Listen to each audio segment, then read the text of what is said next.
Shalom semua jemaat yang dikasihi. Semoga Anda semua tetap dalam keadaan yang baik atas perlindungan, berkat, dan sukacita yang Tuhan Yesus telah berikan untuk kita. Dan sebelum kita mendengarkan perkongsian firman Tuhan, saya ingin mengajak semua jemaat untuk berdoa bersama-sama. Mari kita berdoa. Haleluya. Bapa kami yang berada dalam kerajaan syurga, kami mengucap syukur Bapa karena Engkau selalu ada untuk kami semua.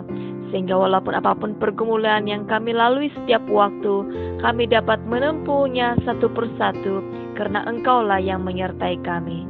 Kami mengucap syukur karena kami tetap dapat memuji menyembah Engkau dan dapat mendengarkan perkongsian firman-Mu. Bila Engkau yang berbicara untuk setiap pribadi kami, supaya melalui firman-Mu yang kami dengar, ini dapat membentuk kami, dapat memberkati, dan dapat mendidik kami untuk tetap berpengharapan dalam Engkau. Terima kasih Bapa, dalam nama Yesus kami ucap syukur dan berdoa. Amin. Jemaat yang dikasihi, mari kita buka Alkitab dan kita baca di dalam Kisah Para Rasul pasal yang ke-7 bermula ayat 47 sehingga yang ke-50. Di sini saya bacakan dalam terjemahan bahasa Indonesia. Tetapi Salomolah yang mendirikan sebuah rumah untuk Allah. Tetapi yang Maha Tinggi tidak diam di dalam apa yang dibuat oleh tangan manusia. Seperti yang dikatakan oleh Nabi, langit adalah takhtaku dan bumi adalah tumpuan kakiku. Rumah apakah yang akan kamu dirikan bagiku? Demikian firman Tuhan. Tempat apakah yang akan menjadi perhentianku? Bukankah tanganku sendiri yang membuat semuanya ini? Amin. Jemaat yang dikasihi, subtema kita pada hari ini ialah gereja sebagai rumah Tuhan. Apabila kita menyebut tentang gereja, pasti di pikiran kita tergambar beberapa rupa bentuk bangunan gereja yang didirikan dengan batu bata, kayu, dan mungkin juga daripada batang bambu. Ada gereja yang bersaiz besar, sederhana, dan kecil, didirikan bergantung kepada jumlah jemaat dan kemampuan ekonomi untuk membina sebuah gereja. Gereja bagi kita adalah satu tempat yang menarik, tenang, damai, dan tentram. Gereja juga bagi kita adalah suatu tempat yang suci. Gereja adalah tempat di mana kita datang untuk berkumpul bersama-sama dengan orang-orang seiman dan percaya yang lain untuk memuji, menyembah, berdoa, dan belajar tentang firman Tuhan. Sejarah perkembangan tempat ibadah pada mula-mula ialah dengan mendirikan batu untuk tempat mempersembahkan korban bakaran kepada Tuhan. Kemudian berkembang dengan adanya pembinaan kemah suci. Kemudian berkembang lagi dengan pembinaan bait Allah yang telah didirikan oleh Raja Salomo sebagai bait Allah yang sangat besar, indah, dan cantik di kota Yerusalem. Kemudian pembinaan sinagog untuk tempat pertemuan secara berkelompok. Kemudian berkembang lagi dengan dikenali sebagai gereja atau rumah Tuhan pada zaman sekarang.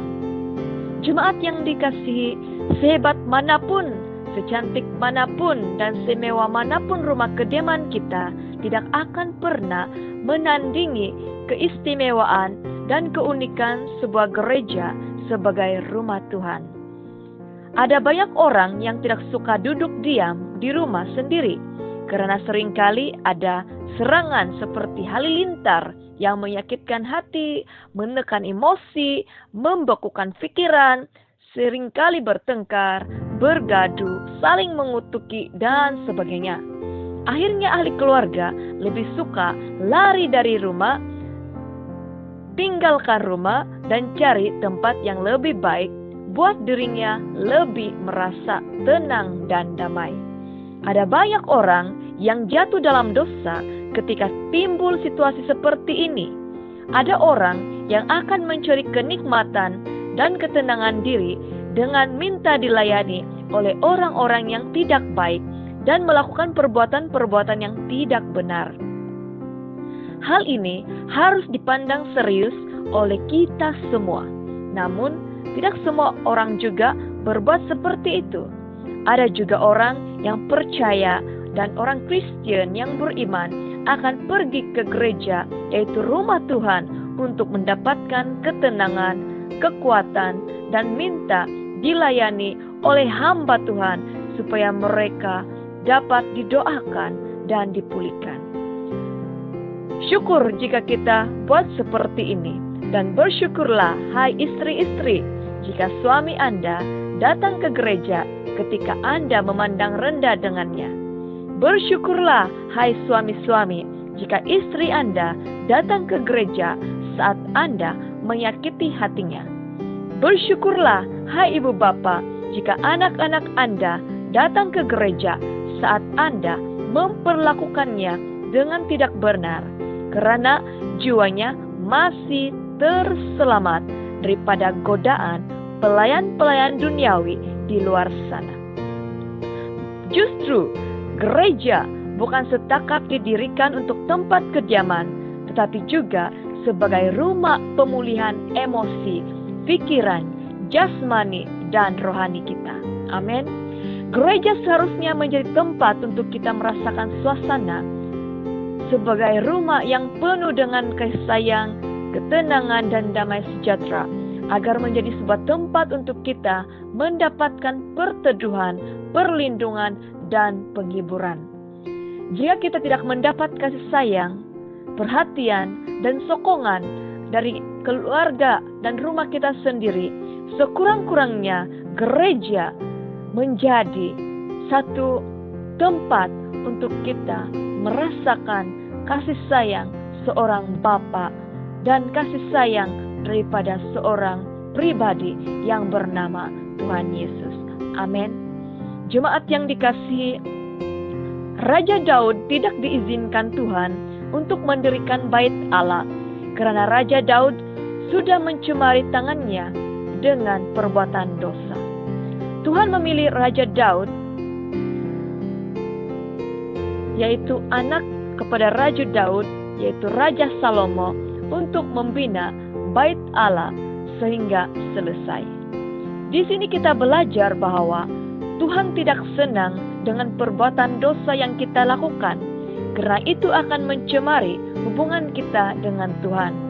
Bahkan akan menjadi penghalang untuk kita melakukan pekerjaan di rumah Tuhan.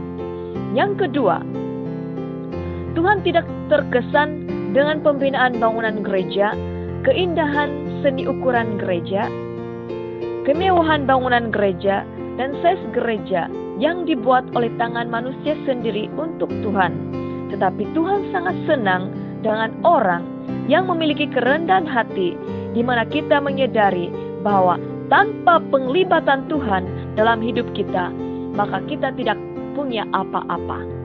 Tuhan mau kita terus-menerus bergantung kepadanya dan berusaha untuk mengikuti kebenaran firman Tuhan dengan sepenuh hati kita. Amin. Kehadiran Tuhan tidak pernah dibatasi dengan keadaan, tempat, dan masa. Tuhan itu maha hadir, maha kuasa, dan maha mulia. Tuhan hadir dimanapun Dia mau. Bahkan gereja harus menjadi tempat yang dapat mengangkat jiwa-jiwa kepada Tuhan. Sebesar manapun gereja, tanpa ada Tuhan yang ditinggikan secara benar di tempat itu, kemuliaan Tuhan tidak akan pernah kita rasakan dan urapan Tuhan tidak akan pernah kita nikmati. Yang ketiga, gereja harus menjadi rumah Tuhan yang benar-benar mencerminkan tentang kasih Tuhan bagi semua orang.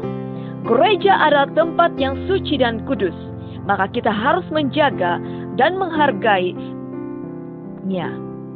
Gereja adalah rumah Tuhan yang seharusnya menjadi tempat pemulihan bagi orang-orang berdosa seperti kita. Gereja adalah rumah Tuhan yang membuka pintu bagi orang-orang untuk datang dekat kepada Tuhan, untuk diubahkan, untuk diperbaharui, untuk dikuatkan, untuk dibentuk, untuk dibimbing, untuk diajar, untuk dipedulikan, untuk dikasihi, untuk mengenal Tuhan sebagai Tuhan dan Juru Selamat, untuk dihiburkan, untuk dilindungi, untuk diselamatkan, dan untuk diberikan pengampunan, serta hidup yang baru di dalam Kristus. Gereja bukan tempat untuk saling menjatuhkan. Gereja bukan tempat untuk saling menghakimi dan saling menutup hati di antara satu sama lain. Gereja adalah untuk kita semua. Gereja adalah untuk kemuliaan nama Tuhan dan untuk membawa jiwa-jiwa dekat kepada Tuhan. Justru gereja dibina agar lebih banyak jiwa-jiwa yang merasakan berkat Tuhan, jamahan Tuhan, dan kasih Tuhan. Ada orang yang berkata bahwa rumah Tuhan ataupun gereja adalah sama juga dengan rumah yang kita diami dan tinggali, maka tidak ada bezanya. Ya, mungkin jawaban ini baik dan benar bagi orang yang mempunyai keluarga yang harmoni dan aman, namun tidak dapat diterima oleh orang yang merasa rumahnya sendiri seperti sebuah tempat penderitaan dan seperti sebuah tempat yang menyiksakan, sehingga ada orang yang berkata bahwa rumahnya ibarat seperti neraka, sedangkan kita juga belum merasa bagaimana suasana neraka. Tapi ada sudah orang yang berkata seperti ini, artinya hidup dia sudah tertekan, sudah merasakan penderitaan yang mungkin dia tidak dapat tanggung lagi. Jemaat yang dikasihi, mereka dan kita semua pasti akan merasakan rumah kita dan rumah Tuhan itu sangat jauh beda sekali. Oleh itu, marilah kita benar-benar menjaga dan menghargai bangunan gereja yang kita ada, karena itu turut melambangkan kasih sayang kita kepada Tuhan Yesus. Meskipun memang kita tidak dapat membalas segala kebaikan Tuhan dalam hidup kita, kita tidak dapat membuat bait Allah dan gereja seindah manapun untuk Tuhan, karena semua yang kita miliki ini datangnya daripada Tuhan.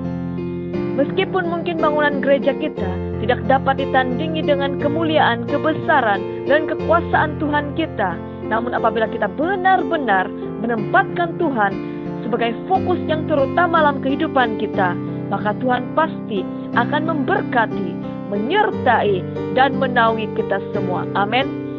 Ketika bait Allah yang dibina oleh Raja Salomo telah dikuasai, dijajah, dan dirobohkan oleh pihak musuh, seluruh hamba Tuhan dan para umat Israel merasa tersakiti. Mereka menangis dan berusaha untuk membangun semula bait Allah, karena itu melambangkan kekuasaan, penyertaan, dan berkat Tuhan untuk bangsa Israel. Oleh itu, kita tidak boleh memandang rendah tentang sebuah gereja, karena itu adalah rumah Tuhan yang diberkati dan dikasihkan untuk Tuhan. Jemaat yang dikasihi, ketika kita tidak diperbolehkan beribadah dalam ruangan gereja sejak kebelakangan ini, semua hamba Tuhan dan seluruh umat percaya telah ditegur bahwa selagi ada kesempatan yang Tuhan berikan untuk kita semua, kita harus menghargai peluang itu untuk datang ke gereja untuk beribadah. Karena walaupun kita sangat mau ingin beribadah di gereja saat ini, tapi kita terikat dengan peraturan yang telah ditetapkan oleh pihak kerajaan dan gereja kita sendiri. Ini juga membawa gambaran untuk kita semua akan masa yang akan datang tentang kerajaan surga. Ketika pintu pentobatan ditutup, apapun usaha, apapun kerinduan, dan apapun yang kita perbuat, semuanya itu sia-sia. Oleh itu, jemaat yang dikasihi, selagi ada kesempatan, marilah kita mempergunakan rumah Tuhan dengan sebaik mungkin. Marilah kita menghargai rumah Tuhan sebagai bangunan yang boleh kita gunakan untuk mempermuliakan nama Tuhan. Dan gereja dan bait Allah yang sesungguhnya adalah tubuh kita sendiri.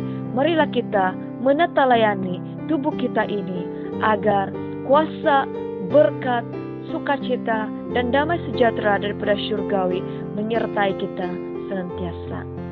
Haleluya. Mari kita berdoa. Bapa di syurga, kami mengucap syukur karena pada hari ini Tuhan, Engkau mengajar kami. Sehebat apapun gedung gereja yang telah kami bina, itu tidak dapat ditandingi dengan kemuliaan dan kebesaran-Mu. Karena semua yang kami miliki, ini datangnya daripada-Mu. Bapa, ajarilah kami untuk menghormati, menjaga kesucian dan kekudusan rumah-Mu, supaya kami dapat menyenangkan hati-Mu, sehingga kami dapat hidup sesuai dengan kehendak-Mu. Bapa, saat ini kami sangat ditegur, bagaimana selama ini Tuhan mungkin kami memandang rendah akan hari Sabat. Kami memandang rendah akan hari perhentian. Kami memandang rendah akan rumah-Mu. Ampunilah kami. Bukalah kesempatan dan bukalah jalan untuk kami, supaya kami dapat beribadah semula di rumah-Mu Bapa, untuk memuliakan nama-Mu. Terima kasih Bapa. Pulihkanlah kami. Kasihanilah kami. Dan janganlah Engkau membuang kami daripada hadirat-Mu. Tapi menurut kasih setia-Mu Bapa, ini kami. Dengarlah doa kami. Kami juga mau berdoa ya Tuhan, untuk anak-Mu Doni Moyoyo. Sekali lagi Tuhan, kami mau berdoa untuk dia, agar kuasa kesembuhan mujizat ilahi terjadi untuk dia. Engkau memberkati tangan dokter dan jururawat yang melayani dia, agar mereka diberikan berkat daripada syurgawi. Biarlah para malaikat Allah sekarang ini berkeliling dengan dia Bapa, dan Engkau mencurahkan kuasa kesembuhan untuk dia. Terima kasih Bapa, Engkau yang sangat baik, Engkau yang mengasihani kami. Kami juga mau ingat untuk orang-orang yang sedang sakit saat ini, dimanapun mereka berada. Kami mau berdoa di dalam nama Yesus Kristus, dengan kuasa bilur-bilur Yesus. Yang sakit disembuhkan, yang sakit dijamah, yang sakit akan mengalami mujizat daripada-Mu, sehingga setiap mulut akan mengaku Engkaulah Tuhan dan Raja damai kami. Bahkan setiap lutut akan bertelut menyembah Engkau. Engkau memberkati ekonomi jemaat. Walaupun dalam keadaan seperti ini, kami tetap berkecukupan, karena Engkau selalu membuka tingkap-tingkap syurga untuk memberkati kami, sehingga kami berkecukupan, sehingga kami dapat berkongsi berkat untuk orang-orang di luar sana. Berkati iman kami, supaya kami tetap fokus bersama dengan Engkau dan mempertahankan iman kami, sehingga akhir nafas kami yang terakhir, bahkan Engkau mendapati kami tetap setia kepada Engkau. Kami juga mau berdoa untuk para pelajar-pelajar sekolah yang terpaksa berehat sekarang, agar Engkau memberikan mereka hikmat kebijaksanaan dan masa depan yang cerah bersama dengan Engkau, dan roh kerajinan tetap menyertai anak-anak kami, sehingga mereka akan tetap menjadi generasi yang diberkati. Kami juga berdoa ya Tuhan, agar Engkau yang memulihkan dan campur tangan untuk keadaan ini. Terima kasih Bapa, apapun pergumulan kami dan apapun yang kami alami, Engkau yang lebih mengerti. Dengar dan jawablah doa kami. Dalam nama Yesus kami berdoa. Amin. Haleluya. Salam kasih daripada saya, Gembala Felianivo. Tuhan menyertai dan memberkati kita semua. Amin.